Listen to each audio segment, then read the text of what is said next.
भूत बाजार। सोनू नाम का एक लड़का काम की तलाश में शहर के बड़े बाजार में आया था। बाजार कुछ साल पहले तक इससे भी बड़ा हुआ करता था, लेकिन दंगों के चलते बाजार के पास वाले कॉम्प्लेक्स को कुछ दंगाइयों ने जला दिया था। इस हादसे में कई लोग भी मारे गए और कई लोगों के तो घर भी उजड़ गए। अब उस जले हुए कॉम्प्लेक्स की बिल्डिंग, जो कि कभी एक शानदार सोसाइटी हुआ करती थी, एकदम सुनसान पड़ी रहती है। पहले तो कुछ लोगों ने सोचा कि खाली इमारत का इस्तेमाल किया जाए। वो वहां घर बसाने गए तो सही, लेकिन 2 दिन से ज्यादा नहीं टिक पाए। उनका कहना था कि उन दीवारों से आज भी आग की लपटें निकलती हैं।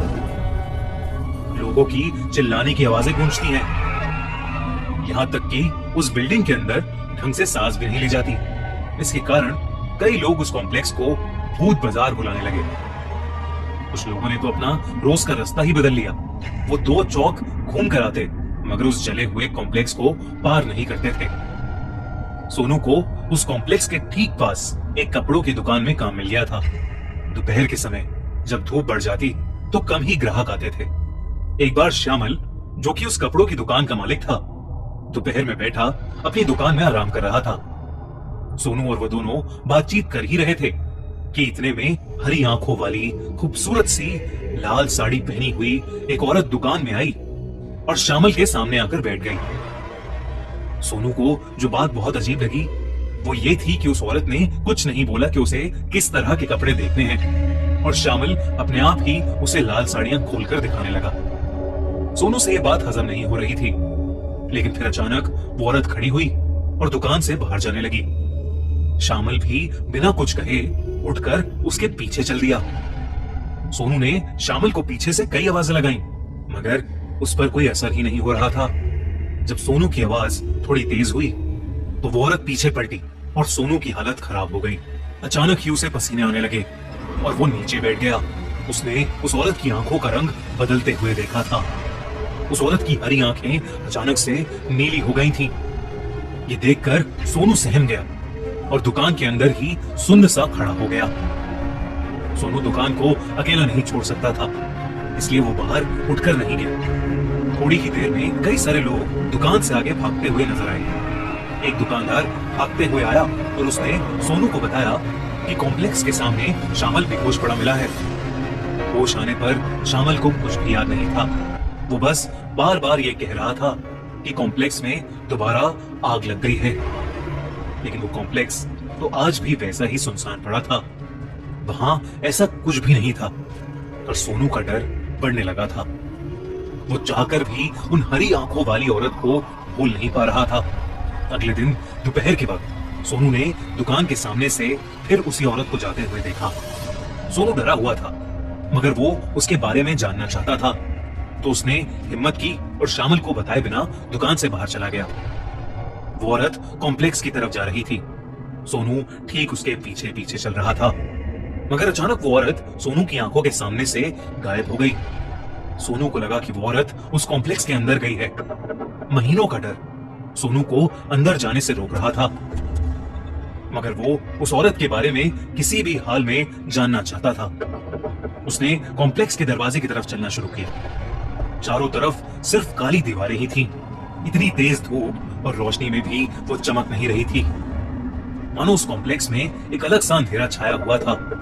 वो जली हुई दीवारें अगर कोई गौर से देखे तो मालूम हो रहा था कि किस तरह आग की लपटों ने उन्हें जकड़ लिया था। अंदर जाते वक्त सोनू को अखबारों की हेडलाइंस याद आ रही थीं। लगभग 12 परिवार वहां रहा करते थे, लेकिन सभी बेरहमी से जलकर मारे गए थे। सोनू फिर भी हिम्मत करके कॉम्प्लेक्स के अंदर आ गया था। कॉम्प्लेक्स की दीवारें जैसे चीख चीख कर बता रही थीं कि उस रात वहां क्या हुआ था।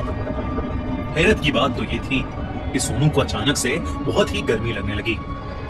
मौसम जैसी गर्मी नहीं, बल्कि ऐसी जैसे कोई उसे आग की लपटों में झुलसा रहा हो।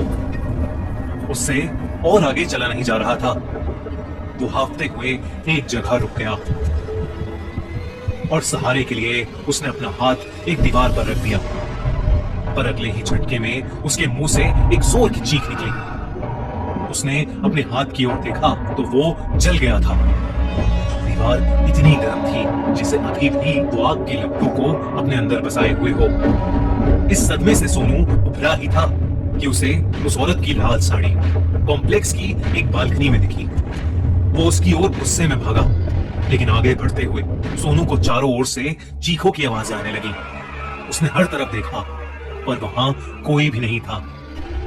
इन चीखों को पार करते हुए बड़ी हिम्मत करके वो एक कमरे में पहुंचा, जहां घुसते ही उसने दरवाजा बंद कर दिया ताकि उसे कोई आवाजें ना आए।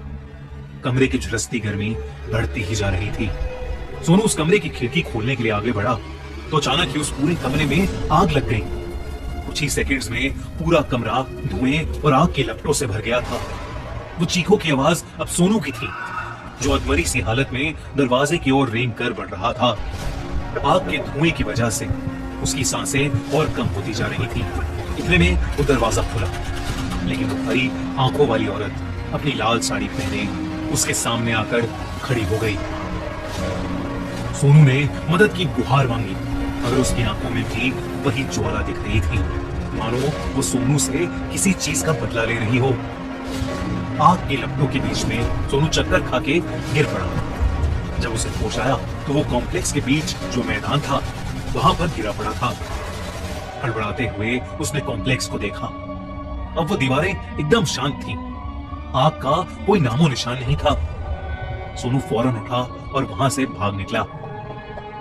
उसने बाहर आते ही लोगों को अपने साथ हुए हादसे के बारे में बताया, तो किसी ने भी उसकी बात पर यकीन नहीं किया, क्योंकि किसी ने भी उस हरी आंखों वाली औरत को नहीं देखा था। यहां तक कि दुकान के सीसीटीवी कैमरास तक चेक करे गए, पर वो औरत उसमें भी कहीं नहीं मिली।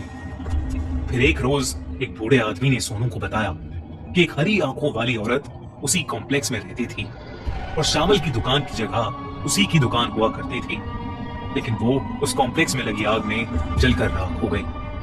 सोनू ये सुनकर दहल गया था। वो तुरंत उस शहर को छोड़कर वापस अपने गांव चला गया।